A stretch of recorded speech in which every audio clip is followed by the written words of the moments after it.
कार्तिक माह के शुक्ल पक्ष की एकादशी को देवउठनी एकादशी, देवोत्थान एकादशी, देव उठनी ग्यारस, प्रबोधनी एकादशी आदि नामों से जाना जाता है। इस दिन श्रीहरि विष्णु निद्रा से जागते हैं। पौराणिक कथा। एक राजा के राज्य में सभी लोग एकादशी का व्रत रखते थे।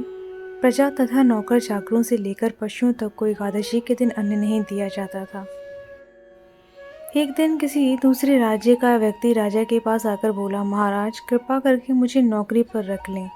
तब राजा ने उसके सामने एक शर्त रखी कि ठीक है, रख लेते हैं, किंतु रोज तो तुम्हें खाने को सब कुछ मिलेगा, पर एकादशी के दिन अन्न नहीं दिया जाएगा। उस व्यक्ति ने उस समय हाँ कर ली, पर एकादशी के दिन जब उसे फलाहार का सामान दिया गया तो वह राजा के सामने जाकर गिड़गिड़ाने लगा, महाराज इससे मेरा पेट नहीं भरेगा, मैं भूखा ही मर जाऊंगा, मुझे अन्न दे दो। राजा ने उसे शर्त की बात याद दिलाई, पर वह अन्न छोड़ने को राजी नहीं हुआ। तब राजा ने उसे आटा, दाल, चावल आदि दिए।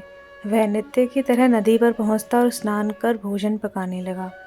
जब भोजन बन गया तो वह भगवान को बुलाने लगा, आओ भगवान, भोजन तैयार है। उसके बुलाने पर पीताम्बर धारण किए भगवान चतुर्भुज रूप में आ गए और प्रेम से उसके साथ भोजन करने लगे। भोजन आदि करके भगवान अंतर ध्यान हो गए तथा वह अपने काम पर चला गया। 15 दिन बाद एकादशी को वह राजा से कहने लगा कि महाराज मुझे दुगना सामान दीजिए, उस दिन तो मैं भूखा ही रह गया था। राजा ने एक कारण पूछा तो उसने बताया कि हमारे साथ भगवान भी खाते हैं, इसलिए हम दोनों के लिए ये सामान पूरा नहीं होता। यह सुनकर राजा को बड़ा आश्चर्य हुआ। वह बोला, मैं नहीं मान सकता कि भगवान तुम्हारे साथ खाते हैं। मैं तो इतना व्रत रखता हूँ, पूजा करता हूँ, पर भगवान ने मुझे कभी दर्शन नहीं दिए। राजा की बात सुनकर वह बोला, महाराज यदि विश्वास ना हो तो साथ चलकर देख ले। राजा एक दिन पेड़ के पीछे छुपकर बैठ गया। उस व्यक्ति ने भोजन बनाया और भगवान को शाम तक पुकारता रहा, किंतु भगवान ना आए। अंत में उसने कहा कि हे भगवान, यदि आप नहीं आए तो मैं नदी में कूदकर प्राण दे दूंगा, लेकिन भगवान नहीं आए।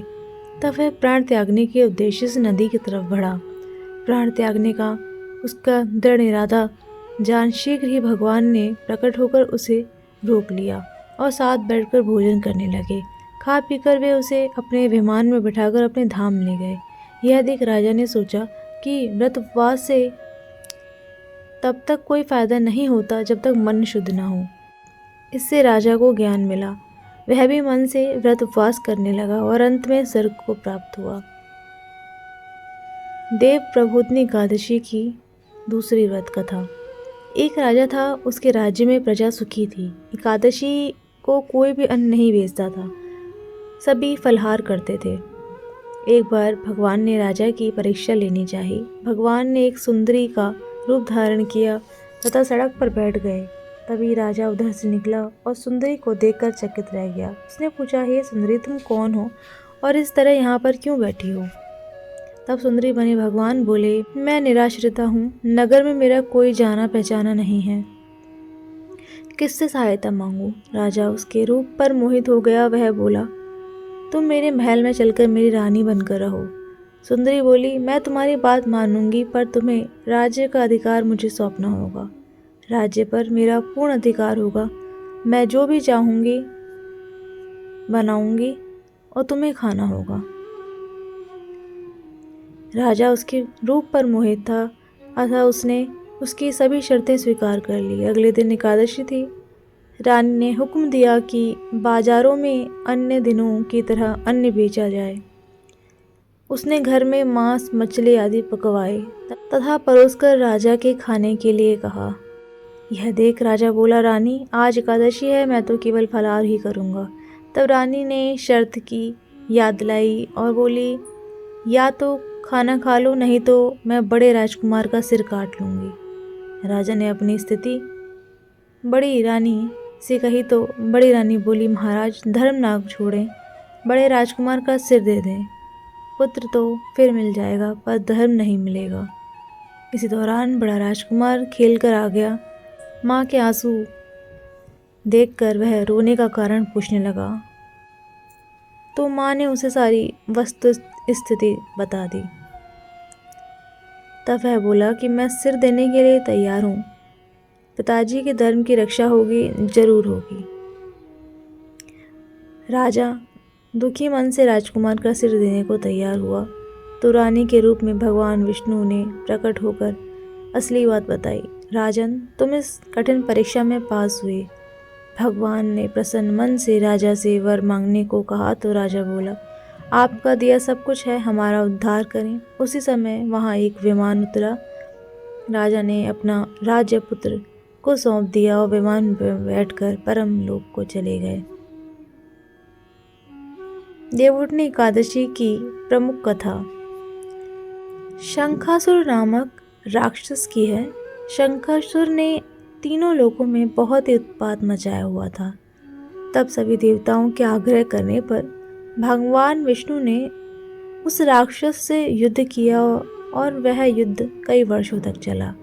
युद्ध में वह असुर मारा गया और उसके बाद भगवान विष्णु विश्राम करने चले गए। कार्तिक शुक्ल एकादशी के दिन भगवान विष्णु की निद्रा टूटी और सभी देवताओं ने भगवान विष्णु की पूजा की थी। शिव पुराण के अनुसार पौराणिक समय में दैत्यों का राजा दंभ हुआ करता था। वह बहुत बड़ा विष्णु भक्त था। कई सालों तक उसके यहाँ संतान नहीं होने के कारण उसने शुक्राचार्य को अपना गुरु बनाकर उनसे भी श्री कृष्ण मंत्र प्राप्त किया था। यह मंत्र प्राप्त करके पुष्कर सरोवर में घोर तपस्या की और भगवान विष्णु उसकी तपस्या से प्रसन्न हुए और संतान प्राप्ति का वरदान दे दिया।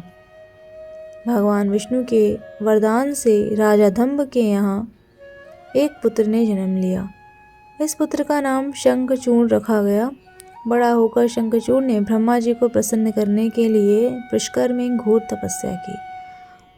उसकी तपस्या से प्रसन्न होकर ब्रह्मा जी ने उसे वरदान मांगने को कहा। तब शंखचूड़ ने वरदान मांगा कि वह हमेशा अजर अमर रहे, वह कोई भी देवता उसे नहीं मार पाए। ब्रह्मा जी ने उसे यह वरदान दे दिया और कहा कि वह बद्रीवन जाकर धर्मध्वज की पुत्री तुलसी जी जो तपस्या कर रही हैं उससे विवाह कर ले। शंखचूड़ ने वैसा ही किया। तुलसी के साथ विवाह के बाद सुखपूर्वक रहने लगा। उसने अपने बल से देवताओं, असुरों, दानवों, राक्षसों, गंधर्वों, नागों, किन्नरों, मनुष्य तथा त्रिलोकी के सभी प्राणियों पर विजय प्राप्त कर ली। वह भगवान श्री कृष्ण का परम भक्त था। शंखचूड़ के अत्याचार से सभी देवता परेशान होकर ब्रह्मा जी के पास गए और ब्रह्मा जी उन्हें भगवान विष्णु के पास ले गए। भगवान विष्णु ने कहा कि शंखचूड़ की मृत्यु भगवान शिव के त्रिशूल से ही होगी, अतः आप उसके पास जाएं। भगवान शिव ने चित्ररथ नामक गण को अपना दूत बनाकर शंखचूड़ के पास भेजा। चित्ररथ ने शंखचूड़ को समझाया कि वह देवताओं को उनका राज्य लौटा दे, परंतु शंखचूड़ ने मना कर दिया और कहा कि वह महेश्वर से युद्ध करना चाहता है। भगवान शिव को यह बात पता चली तो वे युद्ध के लिए अपनी सेना लेकर निकल पड़े। इस तरह देवता और दानों में घमासान युद्ध हुआ, परंतु ब्रह्मा जी के वरदान से शंखचूड़ को देवता नहीं हरा पाए।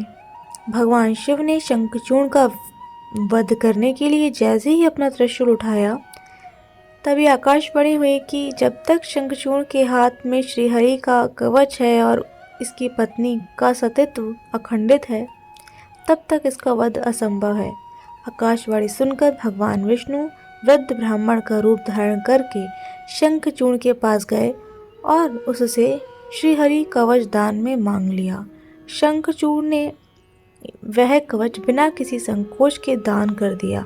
इसके बाद भगवान विष्णु शंखचूड़ का रूप बनाकर तुलसी के पास गए। शंखचूड़ रूपी भगवान विष्णु ने तुलसी के महल के द्वार पर जाकर अपनी विजय होने की सूचना दी। यह सुनकर तुलसी बहुत प्रसन्न हुई और पति रूप में आए भगवान का पूजन किया व रमण किया। ऐसा करते ही तुलसी का सतीत्व खंडित हो गया और भगवान शिव ने युद्ध में अपने त्रिशूल से शंखचूड़ का वध कर दिया। तब तुलसी को पता चला कि वे उनके पति नहीं हैं, बल्कि वे तो भगवान विष्णु हैं। क्रोध में आकर तुलसी ने कहा कि आपने छल पूर्वक मेरा धर्म भ्रष्ट किया है और मेरे पति को मार डाला। अतः मैं आपको श्राप देती हूँ कि आप पाषाण होकर धरती पर रहें। तब भगवान विष्णु ने कहा, देवी, तुम मेरे लिए भारतवर्ष में रहकर बहुत दिनों तक तपस्या कर चुकी हो। तुम्हारा यह शरीर नदी रूप में बहकर गंडकी नामक नदी के रूप में प्रसिद्ध होगा।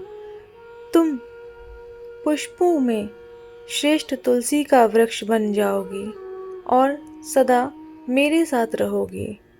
तुम्हारे श्राप को सत्य करने के लिए मैं पाषाण अर्थात शालिग्राम बनकर रहूंगा। गंडकी नदी के तट पर मेरा वास होगा। देव प्रबोधनी एकादशी के दिन भगवान शालिग्राम व तुलसी का विवाह संपन्न कर मांगलिक कार्यों का प्रारंभ किया जाता है। हिंदू धर्म मान्यताओं के अनुसार इस दिन तुलसी शालिग्राम विवाह से अपार पुण्य प्राप्त होता है।